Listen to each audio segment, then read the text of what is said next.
Sweet dreams of rhythm and dancing, sweet dreams of passion through. What's up everyone? Welcome back to my channel. I've been on a slight hiatus, so this is going to be weeks 26 and 27 combined of my sugar-free year. That means we have surpassed 6 months.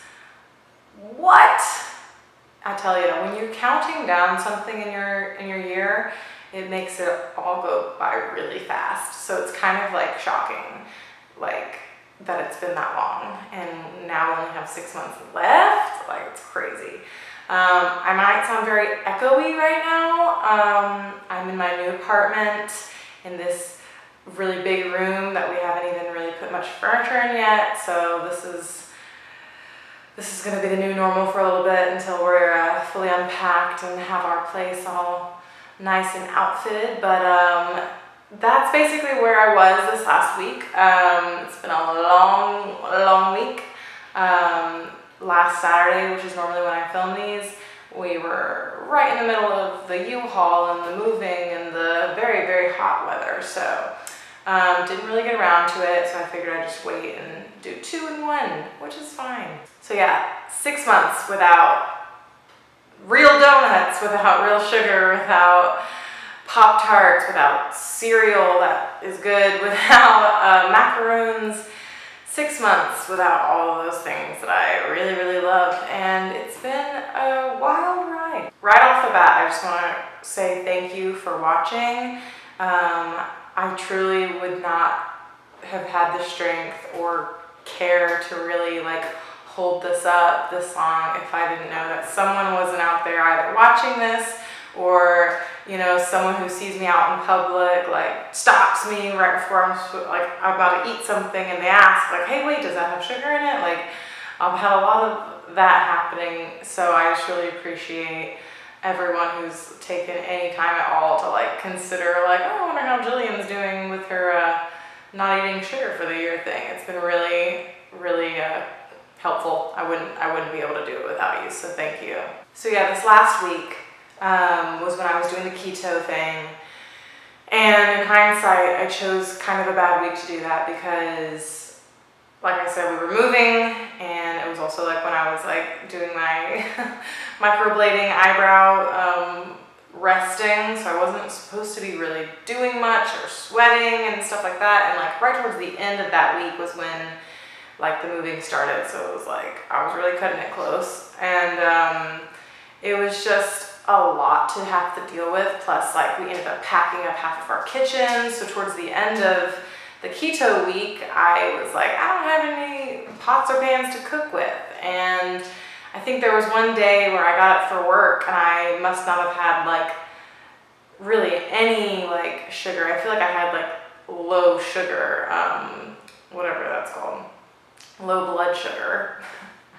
And I was really nauseous and just lightheaded that morning. And so definitely by day 5 of the keto thing or so, I'm pretty sure I had no choice but to have a little bit of a croissant at work, because I wasn't gonna let myself just be in that much pain, knowing that I could probably solve it if I just gave myself a little bit of bread.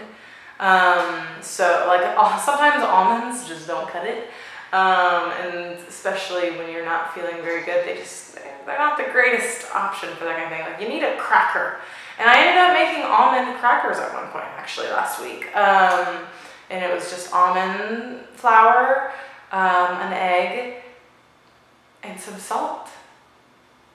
I accidentally put too much salt. I keep doing that. I keep interpreting the teaspoon, tablespoon. Anyway, nevertheless, they were good, and I would put turkey slices on those and some mustard and stuff like that. But again, it's I grew up on oh, I don't feel good, I'm gonna eat some saltines, I'm gonna eat a lot of saltines. So still hard to find a really strong substitute for if you're feeling sick. And if anyone has a suggestion, please, I'm all ears, because when I think of being nauseous or hungover, my go-to is bread. Soak it all up. you know. So while keto like had some good things about it for me, like I definitely feel like I lost some water weight. I did feel like just better about myself throughout the day. But however, there were still times where like I was trying to like really like give myself to like the cheese aspect of keto or like the red meat aspect of keto. And unfortunately, like that's still a problem for me. I still can't really indulge in cheese or red meat, and so learned that the hard way. Definitely didn't feel so great after a couple of meals, but a lot of keto things I feel like I could still maintain later on in life, and I do hope to like integrate that and probably a little bit more like Whole30, like where I'm still able to have, it's not so much about the carb count, but it is still about like the whole foods, and can't really have pasta still, but I can still have potatoes. I can still bake my own French fries, baked fries. I love them, they're so good. So someday down the line, I think I'm gonna try and integrate that. Again, our new kitchen's not unpacked, so we've still got a ways to go. And this week 2 of my 2-week combined video. This week I've definitely been more allowing myself to get food down the street from the fried chicken place and not give myself a hard time about it, or just the fact that we're in a new neighborhood, so we're discovering all these new places.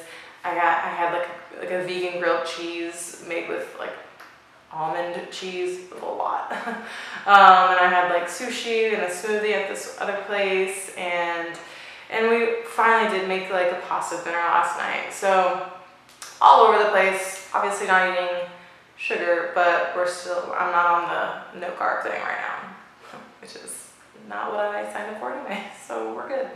It was 4th of July the other day, and we stayed out on the beach all day, and it was great. Usually I'm like dying to make cupcakes or something, and luckily for me, there wasn't even any time to think about something like that. We were solely just on the beach. I had some Doritos, I had a hot dog, and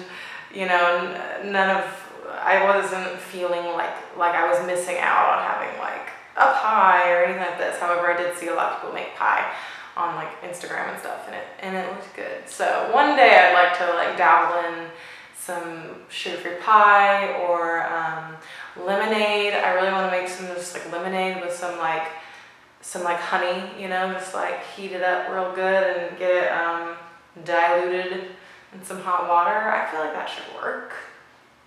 So we'll see how that goes. So that's really just been my last 2 weeks. Just trying to balance moving and it being really hot in New York, and making a couple of fun things. I still have some cream cheese in the fridge. I've been trying to make these sugar-free like brownies that my friend showed me on Pinterest. So still waiting to like have all of my utensils. I don't know where anything is right now. Everything's still in boxes. So that's been the last 2 weeks, and it's gone by, but I can't believe I made it this far. There have been so many options for me to obviously just say, screw it, I'm gonna eat this thing that I want really bad, and I haven't done it, and I have you all to thank and the people in my life who are paying attention and holding me accountable, so I really appreciate that, and I'll see you all next week.